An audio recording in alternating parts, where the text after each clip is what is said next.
Siya po ay isa sa mga pinakamaputi sa kanilang magkakapatid. Siya din po ang pinakamatangkad sa kanila. Yes naman, di ba? Yes! 6 feet, wag lang below the ground. 6 feet lang, yan. 6 feet by faith. Alright, at syempre, siya ay professional na. Siya ay pinagkalooban ng Panginoon ng answered prayer niya this year. And there's no other than engineer. Yeah. Uy, kumakamot-kamot pa ng mukha. Aleva. Brother Engineer Francisco Bacot. Siyempre, huwag natin kalimutan. Junior. Ayan. Huwag mo tignan na wala yung pangalan mo dyan. Nagkipagpalitan niya. Halika na dito. Glory to God. Palakpakan natin si Lord sa buhay ni Brother Francisco. Ayan. So, glory to God. Napakagandang MC natin at sa pag-i-intro niya sa akin. Yan. Nilame ko yung 6 feet eh. Siyempre, mag-New Year na. Yan. So, ang next na pag-uusapan po natin sa gabing ito na miracle ni Lord is, ito, alam ko to na bago lang sa inyo to. Jesus walks on water. Na matatagpuan sa Matthew 14, verses 22 to 33. So, lahat po tayo mag-open ng Bible kasi kagabi pa tayo sinasabihan na mag-download ng Bible sa cellphone. So I believe na lahat ay nakapag-obey kay Pastor Ben sa kahapon na yun. Matthew 14 verses 22 to 33. So babasahin ko na lang po muna. Then mag-stay lang po kayo dyan kasi magre-recitation po tayo mamaya. Yan. Verse 22, immediately he had the disciples get into the boat and go before him to the other side, while he dismissed the crowds. And verses 23, and after he had dismissed the crowd, he went up to the mountain by himself to pray. When evening came, he was there alone. Verse 24, but the boat by this time was a long way from the land, beaten by the waves, for the wind was against them. Verse 25, and in the fourth watch of the night, he came to them, walking on the sea. Verse 26, but when the disciples saw him walking to the sea, they were terrified, and said, it is a ghost, and they cried out in fear. Verse 27, but immediately Jesus spoke to them, saying, take heart, it is I, do not be afraid. Verse 28, and Peter answered him, Lord, if it is you, command me to come to you on the water. He said, come. So Peter got out of the boat and walked on the water and came to Jesus. But when he saw the wind, he was afraid. And beginning to sink, he cried out, Lord, save me. Verse 31, Jesus immediately reached out his hand and took hold of him, saying to him, O you of little faith, why did you doubt? Verse 32, and when they got into the boat, the wind ceased.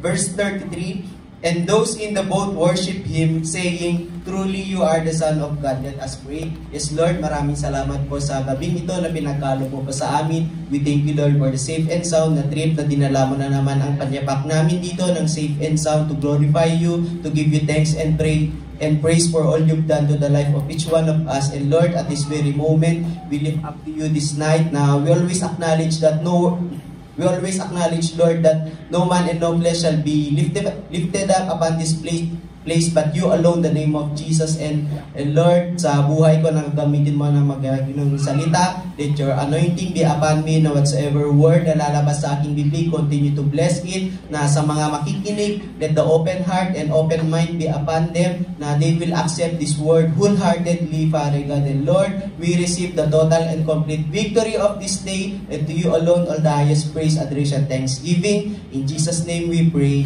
Amen. So di ba familiar yung word ng Lord sa atin sa gabing ito? Yes. Yes na yes.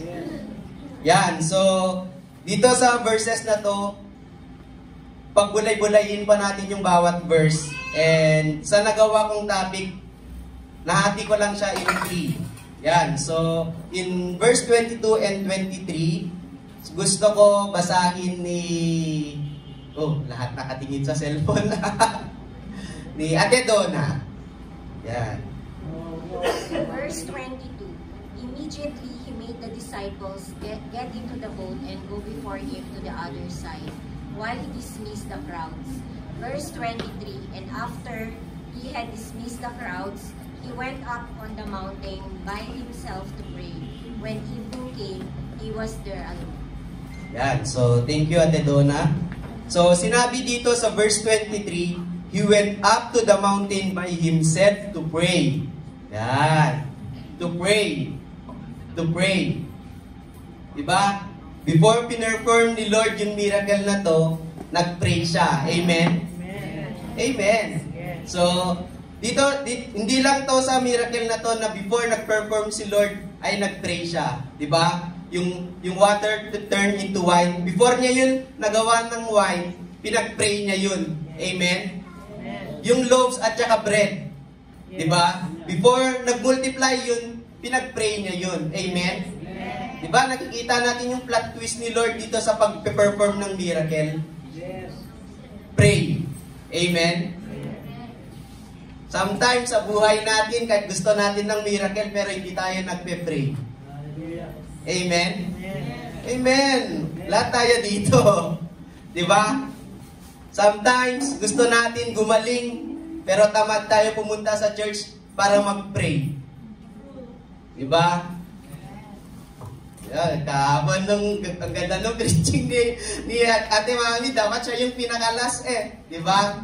Kasi lahat tumatawa. Amen? Ha?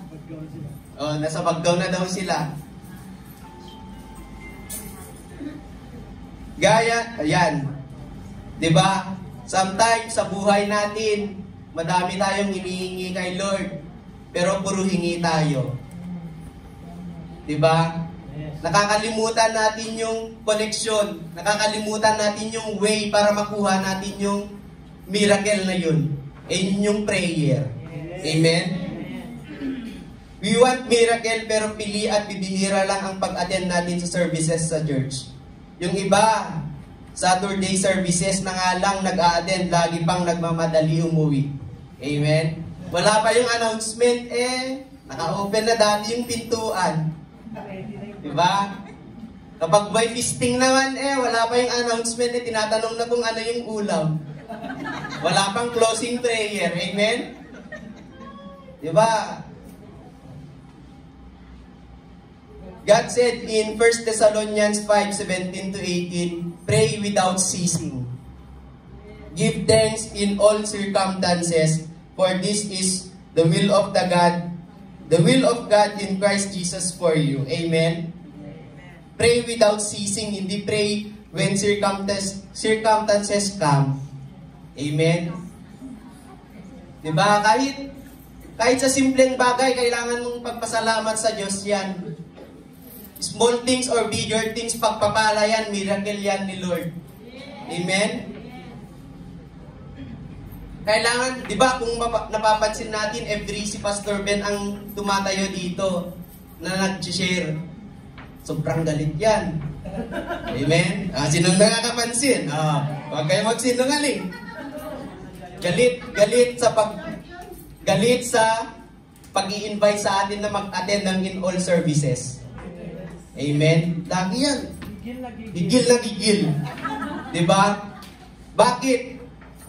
Kasi mismo family nila naranasan yung miracle ni Lord. Amen? Dahil dun sa prayer na yun, pray without ceasing. Diba? Cancer.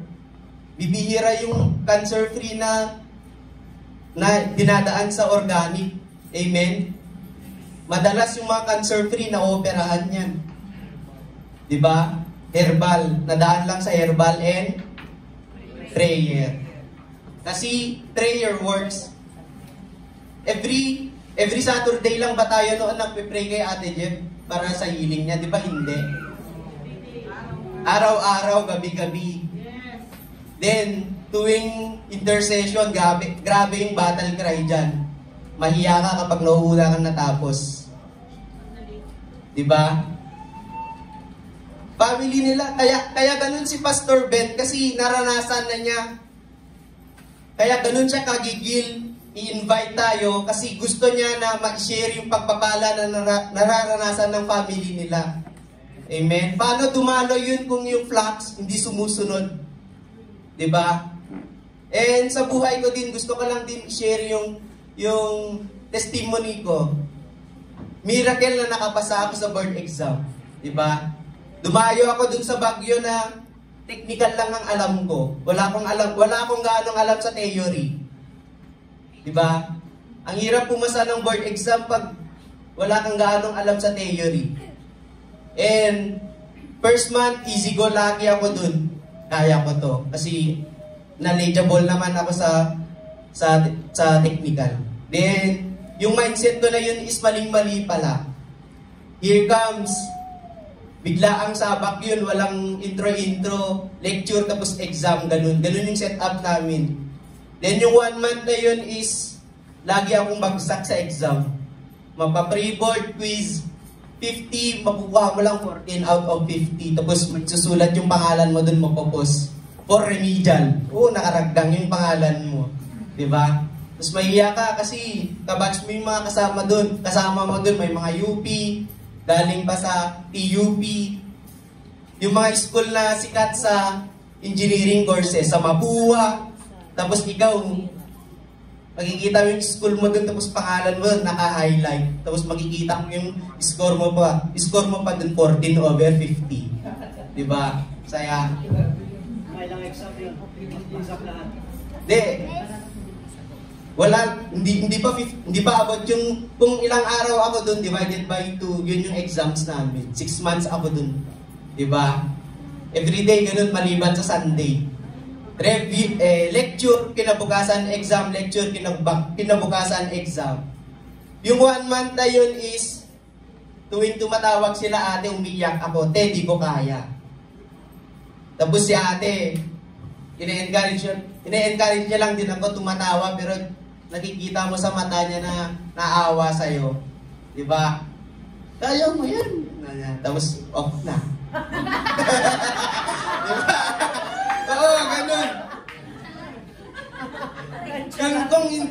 Kung hindi ganun yung sumbong ko kay ate, wala na akong allowance. O sige, mamaya padala ako. Ganun.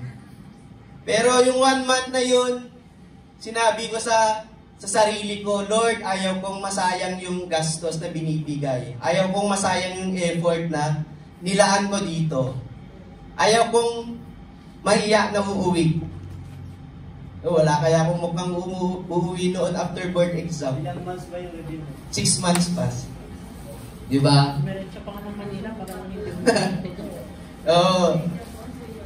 Ine-encourage nila ako nun sa Bible school after board exam. Ano? Mag-antay ka na dito ng 10 months. Tinutuloy nila dun is mag-aral ng Bible school. Tapos, nahiya ko dun kasi kinakamusta nila kamusta yung board exam, ganun. Yun, the story short, yung 1 month na yun, sinabi ko sa sarili ko na, Lord, hindi pwede na ganito. Then, ang binigay na instruction ni Ate Rema sa akin is, huwag mong kalimutan yung devotion mo. Diba? Then, that day and that night, ginawa ko. Mas binigyan ko ng time yung devotion ko kay Lord, yung pagpe-pray ko kay Lord, rather than pagre-review ko tuwing gabi. Diba? Doon ako na-challenge. Lord, ikaw nang bahala. Kasi, nung evaluation ko sa time na yun, hindi ko talaga kaya. Then yun, gabi-gabi, nagpe-pray ako, nagde-devotion, dumating pa sa point na pinagtatawanan ako kasi tuwing nagpe-pray ako is parang Muslim. Then upper deck yung pinagtutulugan ko. Tapos sabi nung isa, naririnig ko, tinatawanan niya. Anya, Ubrahin ni Bakud, kasi puro Ilocano sila. Pero nakakaintindi naman. Tapos sabi naman nung isa, agsa sa uata, nagpe-pray. Then after a week, nagulat ako, pati na sila nagpe-pray. Gabi-gabi yan. Oh, glory to God. Kasi gabi-gabi yan, walang palya, walang mintis. gabi-gabi din yung devotion. And dun ko napatunayan na prayer works. Walang imposible kay Lord. Diba?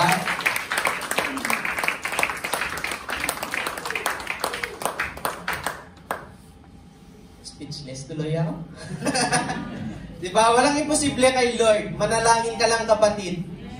Bingi ka man, pipi ka man, pray without ceasing. Manalangin ka sa utak mo. I-receive mo yung miracle ni Lord. Amen? Yes. And let's proceed in verse 24 to 27.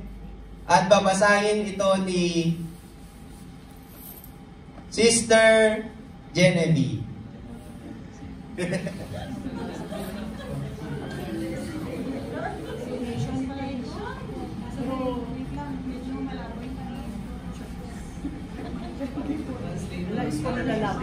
Ay, nalalabo.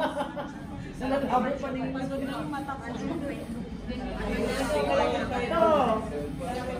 Babasahin mo. Matthew 24. Matthew verse 24. Nang oras na iyon, malayo na ang bangkang sinasakyan ng mga taga-sunod niya. Sinasalpok ng malalaking alon ang bangka nila dahil pasalungat ito sa hangin. Nang madaling araw na, sumunod sa kanila si Jesus na naglalakad sa ibabaw ng tubig. 26. Pagkakita ng mga taga-sunod na may naglalakad sa tubig, kinilabutan sila at napasigaw sila ng multo dahil sa matinding takot. Verse 27, pero agad na nagsalita si Jesus, "Ako ito, huwag kayong matakot. Lakasan ninyo ang inyong loob." Yan, so thank you, Ate Jen. So sinabi dito sa verse 25, in the fourth watch of the night, he came to them walking on the sea. Diba? Fourth watch of the night. Ibig sabihin, in this time, it's between 3 a.m. to 6 a.m. So, ibang translation doon, pinakamadilim na time sa isang araw. Amen? And, at this time, andun sila sa sea, na punong-puno ng lamig, makapal na hamog, di ba? Tapos here comes na latwag ni Jesus. Ujo amang, nanay duduma, di ba? Ikaw ba naman na nilalamig ka na dun kahit nga na natatae ka na tumatayo na yung balahibo mo, may bigla lang natapon na ba ito, magugulat ka, di ba? Pero nagpakilala si Lord. He said, but immediately Jesus spoke to them saying, "Take heart, it is I, do not be afraid." Amen. Essentially, the disciples gave into the fear of nature. They attribute more power to the wind and waves than the one who created them, Jesus. Diba? Minsan sa buhay natin, kaya takot tayo mag-attend sa mga services outside, sa mga evangelism, kasi mas pinapakinggan natin yung sinasabi ng iba, mas pinapakinggan natin yung persecutions. Amen? Huwag kang mag-attend dyan. Wala namang nangyayari. Diba? Minsan, ganun sa pioneering Huwag ka na mag-attend dyan. Kayo-kayo lang naman. Sa buhay Kristiyano, it's not about the quality. Amen? Quantity. It's all about the quality. Yung puso mo sa paglilingkod kay Lord. Sino bang pinaglilingkuran mo? Yung mga nagsasabi ba, nagpe-persecute? Di ba? Hindi. Ginagawa natin yun for our own salvation. Di ba? God said in Deuteronomy 31 verse 6, "Be strong and courageous. Do not be afraid or terrified because of them. For the Lord our God goes with you. He will never leave you nor forsake you." Amen? Ito lang, no? Just a simple recap. Nung senior high po namin, Sobra, kasiran ko noon kasi lagi ako tinatawag ni Kuya Bong dun sa Mangga ng Cagayanay para mag-fellowship. Diba? Tapos makikita ano nga, classmate mo dun na papasbay. O anong ginagawa niyo dun? Wala, tambay lang. Yan yung unang rasa natin. Tapos here comes, sunod na araw, may invite na. Yan, sila Brother John Ben. Kasama-kasama namin dati yan. Tapos, dumadami kayo dun na anong ginagawa nyo. Ganun na naman sa ibang araw. Hindi, may training coach yan. May sinasabi namin. Raron kung ano yung rason. Diba? Kasi, kasama mo ikaw, bato-baturo ka ba naman napapasok tapos malalaman nila na ganun. Pero nung nagtakal, I take courage. Nagkaroon ako ng boldness na ini-invite ko sila na may Bible study doon. Then, glory to God kasi kahit pa paano na-invite ko yung ibang classmates ko. Huwag sayangin, and yun nga, sabi ko dito, huwag sayangin ang naumpisahan mo sa paglilingkod sa Diyos. Amen? Huwag mong sayangin yung pinaghirapan mo nung una dahil lang sa persecutions ng iba. Diba? Diba? Ganito rin sa pagpapagawa ng bahay. Para hindi masayang yung bahay, yung owner, gusto niya, kahit gaano pa, kahit sobrang gastos, basta lang sobrang tiba yung bahay na ipapagawa niya. Amen? Di ba ganun tayo? Ayaw natin na pag may dumaang lindol is biglang matitinag, biglang gigiba. Amen? Parang ganun yung buhay natin as a Christians. Sinong nagsasabi dito na mahirap mag-umpisa? Di ba sobrang saya? Kasi doon mo mararanasan yung on fire ka kay Lord. Amen? Doon mo mararanasan yung sobrang gigil ka sa pag-attend sa services ni Lord. Amen? Sa umpisa na part. And God is telling to us right now na since andito na tayo, since bawat isa sa atin ay matagal na, ito pa ba yung time na hayaan lang natin na mawawala tayo dun sa part na yun? Hindi. Diba hindi? And God is telling to us right now na para ma-preserve natin yung sarili natin na yun is mas lalo nating siksik yung sarili natin sa gawain ng Diyos. Amen? Diba? Kung si Pastor Ben lang dito, mag-attend kayo! Diba? Gigil na gigil yan. Kahit nga announcement yan kahit benediction. Amen? Bago yan mag-benediction. Kunwari, mag-intro pa yan. Yun pala Diba? Ganun siya kagigil. Diba? The more na nakakaranas ka ng problem sa buhay mo, kapatid, dapat mas lalo kang magigil sa paglilingkod sa Diyos. Dapat mas lalo kang magigil na isoak yung sarili mo sa presence niya. Amen? Huwag mong hayaan na lamunin ka ng problem na yun. Huwag mong pabayaan, Kristiyano ka, dapat palaban ka sa nangyayari sa buhay mo. Amen? Ang hirap kaya mag-serve kay Lord. Madami kang pagdadaanan na problem. Diba? Ito na, mas maganda to na revelation ni Lord sa verses 28 to 33. Ito na yung pinaka-plot twist ng revelation ko. So, revelation na binigay ni Lord. And Peter answered to him, God, if it is you, command me to come to you and on the water.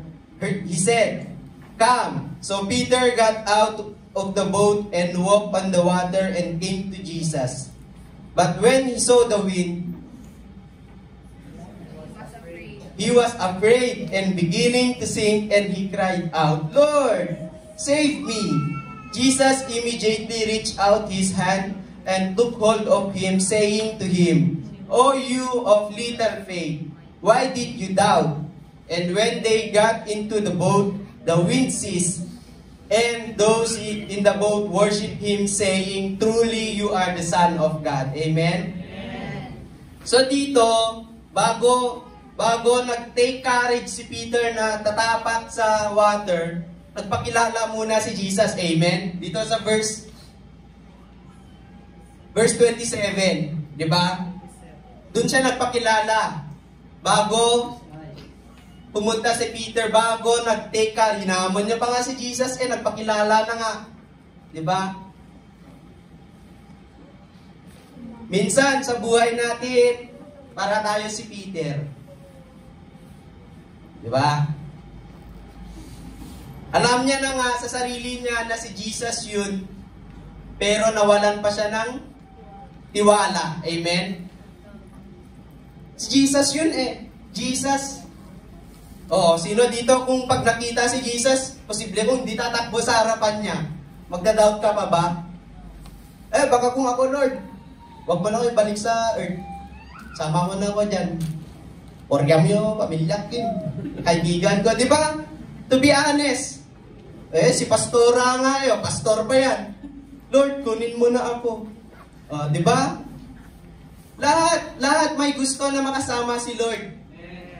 Pero dito sa part na to, si Peter, nagpakilala na mismo.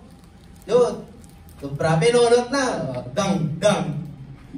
3 steps. Diyosoyo, anginin pati, dadakalalon. Nawalan siya ng focus. Kaya muntik na lunod si Peter. Nawalan siya ng focus. Andun yung faith niya, yes. Diba? Nagkaroon siya ng courage sa puso niya, pero yung focus niya kay Lord na distract dun sa storm and malalaking alon. Amen? Parang sa buhay natin. Yan. Living testimony sila, pastora, yung church na to. Madami ng pinagdaanan na testings and trials, and madami ng victory na naipanalo. Madami ng victory na naranasan. Saka pa ba tayo mag-stumble? Saka pa ba tayo mapanghinaan ng loob sa church na to? Saka pa ba tayo questionin? Di ba? 28 years! Ako dito, almost 5 years pa lang. Pero pag naririnig mo yung testimony ng pastor's family, mapapawaw, sana all ka na lang. Di ba? 22 years na walang ba? Almost 22 years. Wala kaming bahay. Na nangungupahan. Diba? Dahil yung focus nila is nakatuon dun sa promise na yun ni Lord na magkakaroon sila ng bahay. Hindi nawala yung focus nila, bagkus mas 27 years. Mas lalo nilang pinatatag yung focus nila kay Lord by how? Pray. Amen. Si Peter, bago siya nag-step, di ba may faith siya? Nag-pray ba siya? Di ba, Awan? Yan tawa na miracle ka ni Peter, marina pray. Yan ta na lunod si Peter, marina pray. Amen? Ako din noon, ginawa ko Nag-pray ako, pero wala pa rin. Joke lang.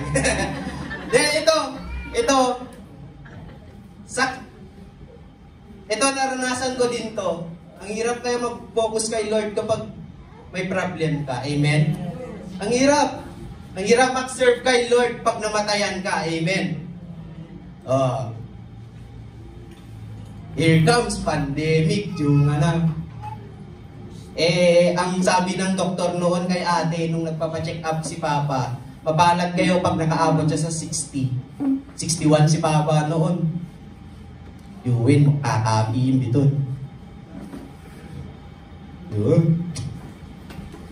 Tapos, yun. Hanggang sa dumating sa point na pag naglalakad siya, bigla siyang napapaupo kasi ang hina na ng tuhod niya. Naranasan namin yun.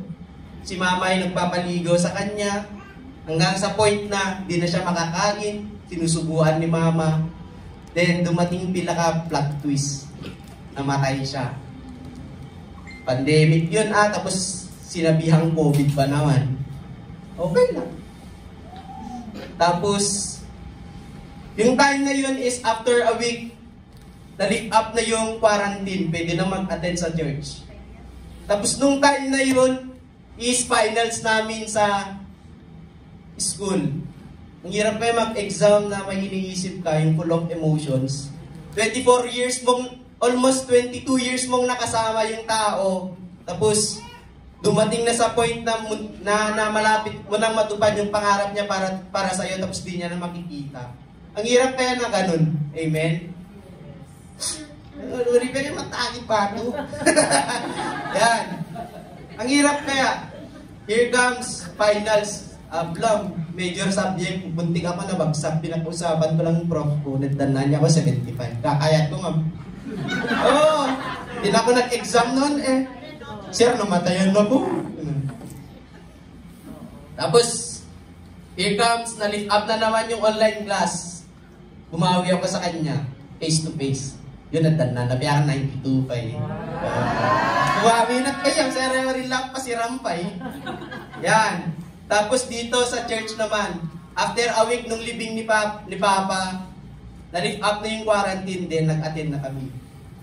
Ang hirap mag-focus, ang hirap mag-serve kay Lord pag ganun yung situation mo. Amen? Just like Peter, dun sa, kung magpo-focus ka dun sa mga testings and trials na dumadaan sa buhay mo, walang mangyayari, malulunod ka. Man, dumating yung aman, hanggang sa 40 days, andun pa rin yung emotions. Lalo pag nakikita mo si mama na biglang umiiyak sa gilid. Diba? Nanay mo yun, ang hirap makita na bilang anak, ang sakit na makita sa part mo, nakikita mo yung luha ng magulang mo. Amen? Diba? Ang sakit kaya, ang hirap kayo mag-serve pag ganun. Then, here comes, patatagin natin yung sarili na, buti may Ate Rema, buti may pastor's family, buti meron kayo. Amen? Andyan kayo para mas patibayin yung family namin, yung na huwag mapanghinaan ng loob. Amen? Grabe kaya, nakakatamad kaya noon that time, to be honest. Walan ng gana. Pero, buti na lang, meron tong church na to. Buti na lang, meron kang kapatid na encourage. Buti na lang, meron kang family para ihag ka. Huwag panghinaan ng loob. Amen? Hindi lang ako, hindi lang sila pastora yung nakakaranas ng ganong testing. Alam ko na bawat sa atin ay napagdaanan yung trials na yun. And I believe na kung paano namin na napagtagumpayan yun, na kung paano nila nakamit yung miracles, kung paano nila nakamit yung victory na yun is, mararanasan nyo yun. Amen? By how? Pray. Mag-attend sa services kay Lord. Amen? Kasi iba yung prayer mo sa bahay, sa church. Ang saya kaya kapag may kasama kang nagpe-pray. Diba? Lalo pag yung intercession na sobrang mabanambar. Palakasan ng boses. Diba intense? Nung si Pastor Bernard ang naglilid ng intercession, tabi-tabi na tayo, kanya-kanya tayo mag-pray. Diba noon, tawag dito by flow, yun wala, dinuron na. Diba? Ang ganda kasi, mahiya ka kapag wala kang boses na lumalabas. Mahiya ka dun sa katabi mo. Diba? La la la la la la la la. Tapos ikaw gagano at bumundog ka lang sa guga. Diba? Mahiya ka. Amen? Kaya sa oras na ito, God is telling to us in James 1, verse 2 to 4, consider it pure joy. Amen? My brothers and sisters, whenever you face trials of many kinds, because you know that the testing of your faith produces perseverance, let perseverance finish its work, so that you may be mature and complete, not lacking anything. Amen. So baka kung nagpatinag ako dun sa emotions na yun, baka wala na din ako. Diba? Ang hirap pa yung tumayo dyan. To be honest. Kaya, hindi naman ako exempted na sa DA. Nakaranas din ako ng disciplinary action. Diba? mawalan ka ng focus. Pero paano mo harapin yung testing na yun? Magpapadala ka ba or lalabanan mo? Yun lang naman yung choices eh. Mag-obey ka ba or susundin mo yung will mo? Diba? Pero at the end, makikita mo yung fruit, yung bunga ng pag-obey mo sa leaders mo. Diba? Baka kung di ako nag-obey, baka di rin ako nakapasa eh. Kasi ibang-iba yung encourage nila dito kapag nasa labas ka na. Ay i-apply mo po lahat. Amen? So, alam ni Lord ang pinagdadaanan natin. He can allow and disallow things in our life. Remember, everything has a great purpose for own good. Mas mahigit ang planong inilaan ng Diyos para sa atin. Nais ng Diyos na tayo ay maging matatag hanggang wakas, lalo ng ating pananampalataya. Amen? Kaya sabihin mo sa katabi mo na kumapit ka lang. Mag-pray ka, huwag kang tamarin. Amen? Lagi nating tandaan na sa bawat pagsubok na ating nararanasan, dito makikilala ng Panginoon kung talagang tayo ay may tapat at matibay na pananampalataya sa Kanya. Amen? Dito makikita kung tunay na Kristiyano tayo or nag-attend lang tayo dahil may pagkain, dahil may visiting. Yan. So, I believe na ang bawat isa ay na-inspire at kahit papaano may natutunan sa salita ng Diyos sa gabing ito. Amen po ba? And glory to God for everything, and that's all in the world.